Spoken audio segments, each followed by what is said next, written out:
എല്ലാവർക്കും എൻ്റെ പുതിയൊരു വീഡിയോയിലേക്ക് സ്വാഗതം. നമുക്കിന്നൊരു കോവയ്ക്ക ഫ്രൈ ഉണ്ടാക്കിയാലോ? അതിനായിട്ട് ഞാനിവിടെ ഒരു 1/4 കിലോ കോവയ്ക്കയാണ് എടുത്ത് വെച്ചിരിക്കുന്നത്.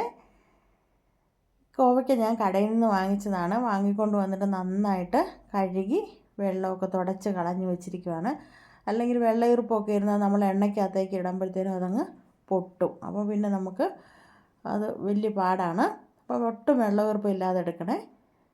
ഇത് കണ്ടോ, ഇത്തിരി നീളമുള്ള സൈസ് കോവയ്ക്കയാണ്. നമുക്കിവിടെ കോവയ്ക്ക ഉണ്ടായിരുന്നത് ഇത്തിരിയും കൂടെ നല്ല വണ്ണത്തിൽ ഉരുണ്ട ഒരു സൈസ് കോവയ്ക്കയായിരുന്നു. പക്ഷേ തവണ എല്ലാം കരിഞ്ഞു പോയി, വെയിൽ നമ്മളെ ചതിച്ചു.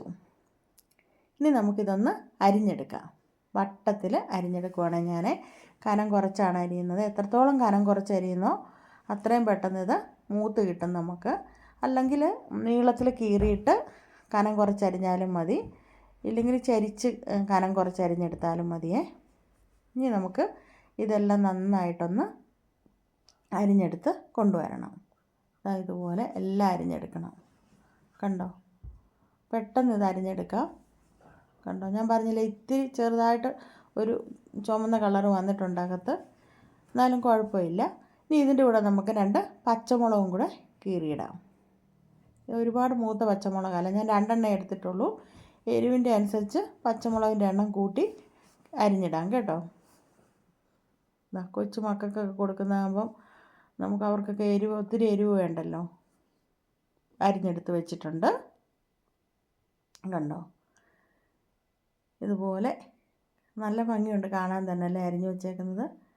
ഇനി നമുക്കിതിനകത്തേക്ക് ഒരു ടീസ്പൂൺ മഞ്ഞൾപ്പൊടിയും 1/4 ടീസ്പൂൺ മുളക് പൊടിയും കൂടി ഇട്ട് കൊടുക്കാം.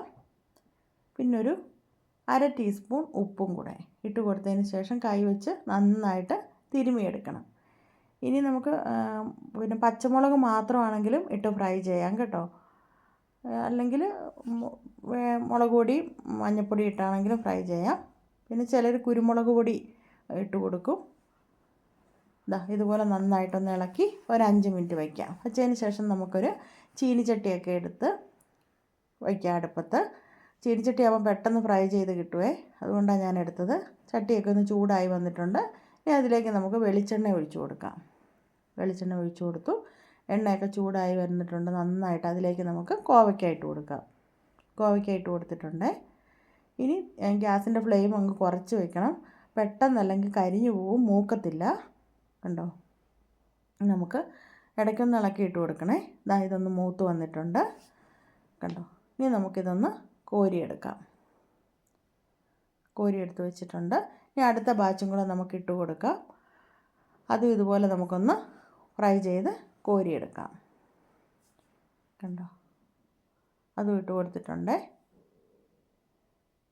ഞാൻ ഗ്യാസ് കൂട്ടി വെച്ചിട്ടില്ല കേട്ടോ, കുറച്ച് തന്നെയാണ് ഇരിക്കുന്നത്. ഇനി നമുക്കൊന്ന് ഇളക്കിയിട്ട് കൊടുക്കാം. ഇളക്കിയിട്ട് കൊടുത്തിട്ടുണ്ട്. ഇനി അതൊന്ന് മൂക്കട്ടെ. മൂത്തതിന് ശേഷം നമുക്ക് അതും കോരിയെടുക്കാം. ഞാൻ 2ാമത്തെ ബാച്ച് മൂത്തിട്ടുണ്ട്, അതും കോരിയെടുത്ത് വെച്ചിട്ടുണ്ട്. കണ്ടോ, ഇപ്പം നമ്മുടെ കല്യാണ സദ്യക്കൊക്കെ ഉണ്ടല്ലോ, ഇതൊരു ട്രെൻഡാണ്. ഇതിൻ്റെ അവിടെ തേങ്ങാക്കൊത്തുമൊക്കെ അവരിടും. എന്നിട്ട് നന്നായിട്ട് ഇതുപോലെ ഫ്രൈ ചെയ്ത് കല്യാണങ്ങൾക്കെല്ലാം ഇപ്പം ഇത് ഉണ്ട്, ഈ പിന്നെ കോവയ്ക്ക ഫ്രൈ ഉണ്ട്.